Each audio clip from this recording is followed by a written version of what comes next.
Hello guys, स्वागत है आपका सिटीजन जी चैनल पर। और आज आप देखने वाले हो 2003 में I the Texas chainsaw massacre. ये 1974 वाली मूवी का रीमेक है और इस मूवी का किलर है लेदरफेस। तो हॉरर लेजेंड सीरीज में माइकल मायर्स के बाद लेदरफेस दूसरा हॉरर लेजेंड है जिसके बारे में हम जानेंगे। अगर आपने माइकल मायर्स की हैलोवीन वाली वीडियोस नहीं देखी हैं तो आप उन्हें भी जरूर देखें, वो भी मस्ट वॉच है। तो ये मूवी मेरी बहुत ही ज़्यादा फेवरेट है और इस मूवी को 21st सेंचुरी की most commercially successful horror remake कहा जाता है क्योंकि ये सिर्फ $9.5 मिलियन में बनी थी और इसने $107 मिलियन का बिजनेस किया था। और जैसे 1974 वाली मूवी को देखकर और भी कई सारी स्लैशर्स बनी थी, वैसे ही इस रीमेक को देखकर बहुत सारे रीमेक्स भी बने। जैसे 2006 में I the hills have eyes, 2007 में आई हैलोवीन, 2009 में आई फ्राइडे द 13th और 2010 में आई a nightmare on the Elm Street. तो इसलिए ये मूवी भी हॉरर मूवीज में बहुत ज्यादा स्पेशल है। और टेक्सास चेनसो मूवीज के साथ हमेशा ये कंट्रोवर्सी जुड़ी रहती है कि ये रियल स्टोरी पर बेस्ड है या नहीं। तो इसके बारे में हम वीडियो के एंड में अच्छे से बात करेंगे और साथ ही मैं इस मूवी से जुड़े ढेर सारे इंटरेस्टिंग फैक्ट्स भी आपको बताऊंगा। तो अब ज्यादा देर ना करते हुए जल्दी से स्टोरी स्टार्ट करते हैं।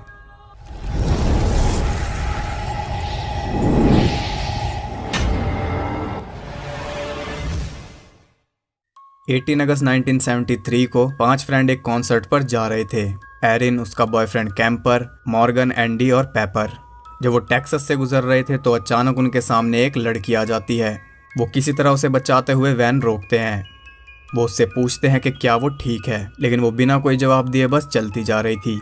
तब एरिन बाहर निकलकर उसके पास जाती है। वो लड़की किसी बुरे आदमी के बारे में बोल रही थी। वो वहाँ उसे अकेला नहीं छोड़ना चाहते थे, इसलिए वो उसे अपनी वैन में बैठा लेते हैं। वो ब्लेयर मीट कंपनी के सामने से गुजरते हैं और उसे देखकर वो लड़की कहती है कि तुम गलत रास्ते पर जा रहे हो। वो जबरदस्ती उनकी वैन रोकने की कोशिश करती है। तब कैंपर वैन रोक लेता है। वो रोते हुए उन्हें कहती है कि वो सब मर गए और वो बहुत बुरा आदमी है। वो कहती है कि तुम सब मरने वाले हो। ये कहते ही वो एक गन निकालती है और अपने मुंह में रखकर गोली चला देती है। ये देखकर वो सब पैनिक करने लगते हैं। वो सब जल्दी से वैन से बाहर निकल जाते हैं। उन्हें समझ नहीं आ रहा था कि वो एक डेड बॉडी का क्या करें। उनके पास 2 रास्ते थे, या तो वो उस लड़की की डेड बॉडी को वहीं फेंक कर अपने रास्ते जा सकते थे या वो पुलिस को इस सब के बारे में बता सकते थे।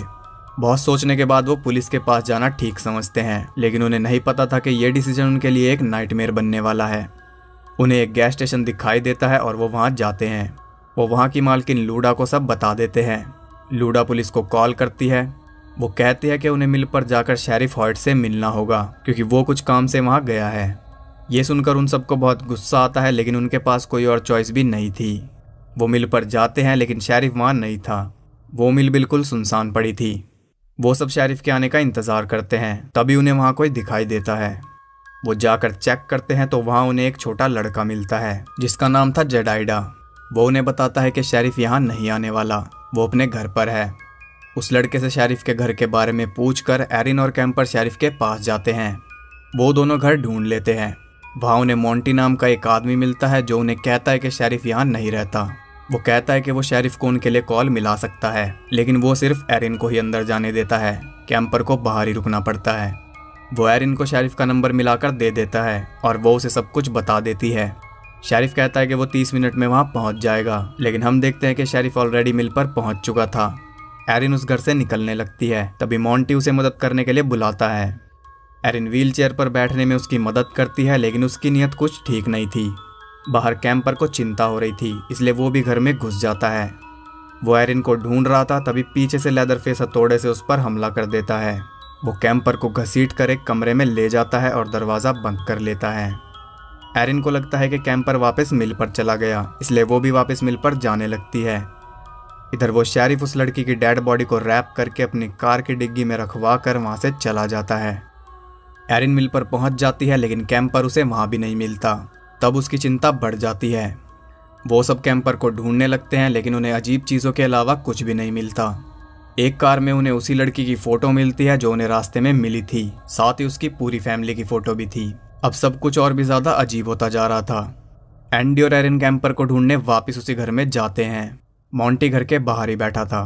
एरिन जाकर उसका ध्यान बटाती है और इतने में एंडी घर में घुस जाता है। कैंपर को ढूंढते हुए वो एक कमरे में पहुंच जाता है जहां चारों तरफ स्किन लटकी हुई थी। वहां उससे एक बॉक्स गिर जाता है, जिसकी आवाज़ सुनकर एरिन भी भागकर घर में घुस जाती है। एंडी को अंदर देखकर मोंटी बहुत ज़्यादा गुस्सा हो जाता है। वो कहता है come on boy bring it, और तभी पीछे से लेदरफेस एक चेनसो हाथ में लिए आ जाता है। वो दोनों भागने की कोशिश करते हैं। एरिन तो बचकर भाग जाती है, लेकिन लेदरफेस एंडी का एक पैर काट देता है। वो उसे अपने घर के बेसमेंट में ले जाता है और एक हुक पर लटका देता है। फिर वो उसके कटे हुए पैर पर नमक लगाता है और उसके ऊपर एक पेपर बांध देता है। हम देखते हैं कि उसने कैंपर के चेहरे की खाल उतार ली थी और वो उसे सिलकर एक मास्क बना रहा था। वो अपना मास्क उतारता है और यहाँ हमें उसका रियल फेस दिखाई देता है, जो कि बहुत ज़्यादा भयानक था। मिल पर पहुंचकर एरिन सीधा वैन में बैठकर उसे स्टार्ट करने लगती है, लेकिन वो स्टार्ट नहीं होती। तभी शेरिफ वहां आ जाता है। उसे देखकर एरिन राहत की सांस लेती है। शेरिफ को उनकी वैन में ड्रग्स मिल जाती है, जिसे देखकर वो गुस्सा हो जाता है। वो उन तीनों को वैन से बाहर निकाल कर ज़मीन पर लेटा देता है। इसके बाद वो उन तीनों को हैरेस करने लगता है। मॉर्गन को उठाकर वो वैन में ले जाता है। वो उसे कहता है कि जैसे उस लड़की ने सुसाइड किया था, बिल्कुल वैसे वो करके दिखाए। वो मॉर्गन के हाथ में गन दे देता है और उसे गन मुंह में डालने के लिए मजबूर करता है, लेकिन इतना भी काफ़ी नहीं था। वो उसे ट्रिगर दबाने के लिए कहता है। मॉर्गन की बुरी हालत हो चुकी थी, लेकिन मौका देखकर वो उसके ऊपर ही गन तान देता है। वो उसे शूट करता है, लेकिन गन में गोली ही नहीं थी। शेरिफ उनकी वैन की चाबी निकाल कर मॉर्गन को अपने साथ लेकर चला जाता है। वो उसे उसी घर पे लेकर जाता है जहाँ लेदरफेस रहता था। एरिन किसी तरह वैन स्टार्ट करने की कोशिश करती है। वो वैन स्टार्ट कर भी लेती है, लेकिन जैसे ही वो उसे ड्राइव करती है, उसके टायर्स बाहर निकल जाते हैं। अभी वो दोनों सोच में ही थी कि तभी लेदरफेस अपनी चेन सो के साथ वहां पहुंच जाता है। उसे देखकर पेपर वैन से निकलकर भागने लगती है और लेदरफेस उसका पीछा करता है। पेपर बचने की पूरी कोशिश करती है, लेकिन लेदरफेस उसे चेन सो से काट देता है। एरिन वैन में से ये सब देख रही थी। वो देखती है कि लेदरफेस ने कैंपर के चेहरे का मास्क बनाकर पहन रखा था। यह देखकर वो एकदम ब्लैंक हो जाती है। तभी लेदरफेस उसकी तरफ बढ़ने लगता है। वो जल्दी से वैन से निकलकर भाग जाती है, लेकिन लेदरफेस उसका पीछा नहीं छोड़ता। भागते भागते वो एक ट्रेलर तक पहुंच जाती है। ट्रेलर के अंदर दो लेडीज थी, एक मिडिल एज्ड वुमेन और एक यंग वुमेन जिसका नाम हेनरिएटा था। एरिन उन्हें लेदरफेस के बारे में बताती है। हेनरिएटा कहती है कि वो एक अच्छा लड़का है, वो किसी को नुकसान नहीं पहुंचाता, बस उसे बचपन से स्किन डिसीज है। एरिन को शांत करने के लिए वो उसे चाय पिलाती है। एरिन उनसे फ़ोन के लिए पूछती है, लेकिन वो कहती है कि उनके पास फ़ोन नहीं है। एरिन की नज़र वहाँ रखी एक फ़ोटो पर पड़ती है, जो कि उसी लड़की की फैमिली की थी जिसने उनकी वैन में सुसाइड किया था। एरिन को कुछ समझ नहीं आ रहा था कि वो कहाँ फंस चुकी है। तभी उनका फ़ोन रिंग करता है। एरिन देखती है कि हेनरिएटा किसी से फ़ोन पर बात कर रही थी और उसके हाथ में एक छोटी बच्ची थी। उस बच्ची को उन्होंने चुरा रखा था। ये हमें उस फैमिली फ़ोटो से पता चलता है। वो बेबी उस फोटो में है। एरिन वहाँ से निकलने लगती है, लेकिन वो एक कदम आगे रखते ही गिरकर बेहोश हो जाती है। हेनरिएटा ने चाय में कुछ मिला रखा था। तो यहाँ बहुत कुछ क्लियर होता है। हमें ये पता चलता है कि ये दोनों लेडीज़ भी लेदरफेस के साथ मिली हुई हैं। उन्होंने उस फैमिली को कैप्चर करके मार दिया और उस बेबी को अपने पास ही रख लिया। वो लड़की किसी तरह बचकर निकल गई थी, लेकिन होपलेस होने की वजह से उसने सुसाइड कर लिया। जब एरिन को होश आता है तो वो खुद को उसी घर में पाती है। वो पूरी फैमिली के बीच घिरी हुई थी। यहाँ हमें पता चलता है कि मॉन्टी और लूडा लेदरफेस के पेरेंट्स हैं और उसका असली नाम थॉमस है। हॉयट उसका बड़ा भाई है और हेनरिएटा हॉयट की वाइफ है और वो लेडी हेनरिएटा की मॉम है। जेडाइडा हॉयट का बेटा है। ये उनकी पूरी फैमिली है। लूडा बताती है कि थॉमस को सभी बचपन से परेशान करते थे, क्योंकि उसे एक स्किन डिसीज थी जिसने उसका चेहरा खराब कर दिया था। इसलिए उन्हें सबसे नफरत है और वो वहाँ अकेले रहकर एक दूसरे का ख्याल रखते हैं। लेदरफेस एरिन को वहाँ से ले जाता है और बेसमेंट में धकेल देता है। वहाँ दुनिया भर की अजीब चीज़ें भरी पड़ी थी। एरिन को सामने एंडी दिखाई देता है, जो कि अभी भी जिंदा था। वो उसे हुक से नीचे उतारने की कोशिश करती है, लेकिन उससे कोई फायदा नहीं होता। सिर्फ एंडी का दर्द और बढ़ता है। एंडी एरिन को उसे मारने के लिए कहता है। एरिन किसी भी हालत में इसके लिए तैयार नहीं थी, लेकिन वो उसकी सफरिंग भी नहीं देख पा रही थी। तब वो एक चाकू लेकर आती है और उससे एंडी की सफरिंग खत्म कर देती है। आगे उसे एक बाथटब में मॉर्गन मिलता है। उसकी कमर में एक होल था, जिससे हमें पता चलता है कि उसे भी मीट हुक पे लटकाया गया होगा। वो अभी भी सदमे में था। एरिन उसे बाथटब से बाहर निकाल लेती है। तभी जेडाइडा वहाँ आ जाता है, जो कि उन्हें बचाना चाहता था। वो दोनों वहाँ से बाहर निकलने लगते हैं, लेकिन लेदरफेस उन्हें ऊपर से देख रहा था। वो चेनसो लेकर वहाँ पहुँच जाता है। जेडाइडा उन्हें बाहर निकाल रहा था और लेदरफेस बिल्कुल उनके पीछे था। मॉर्गन तो बाहर निकल जाता है, लेकिन लेदरफेस एरिन का पैर पकड़ लेता है। तब जेडाइडा उसकी हेल्प करता है और वो किसी तरह बाहर निकल जाती है। वो मॉर्गन को लेकर एक पुराने कैबिन तक पहुंच जाती है और उनका पीछा करते हुए लेदरफेस भी वहां पहुंच जाता है। एरिन मॉर्गन को एक अलमारी में छुपा देती है और खुद भी छुप जाती है।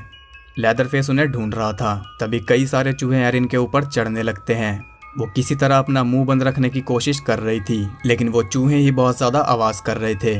लेदरफेस वहां से चला जाता है और एरिन सोचती है कि वो बच गई, लेकिन तभी लेदरफेस उसे पीछे से पकड़ लेता है।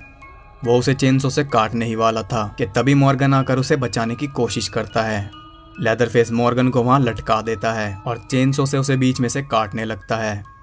ये देखकर एरिन डर के मारे वहां से भाग जाती है और लेदरफेस उसका पीछा करता है। भागते भागते उनके सामने एक फेंस आ जाता है। एरिन तो उसमें से निकल जाती है, लेकिन लेदरफेस का पैर अटक जाता है और वो चेनसॉस के पैर पर ही चल जाती है, जिससे वो घायल हो जाता है। एरिन रोड तक पहुंचती है और एक कार को रोक लेती है, लेकिन वो ड्राइवर बिना कोई मदद किए वहां से निकल जाता है। एरिन फिर से भागने लगती है और भागते हुए ब्लेयर मीट कंपनी तक पहुंच जाती है। वो भागकर उसके अंदर घुस जाती है, लेकिन लेदरफेस भी बिल्कुल उसके पीछे ही था। वो उससे बचने के लिए बीफ के अंदर छुप जाती है, लेकिन उसका भी कोई फायदा नहीं होता। लेदरफेस चेनसो से उसे काट देता है। एरिन वहां से एक क्लीवर उठाकर एक लॉकर में छुप जाती है। जैसे ही लेदरफेस उसके पास आता है, वो क्लीवर से उसके ऊपर कई बार हमला करके उसका हाथ काट देती है। लेदरफेस वहीं गिर जाता है। एरिन जल्दी से वहां से बाहर निकलती है और रोड तक पहुंचकर एक ट्रक को रोक लेती है।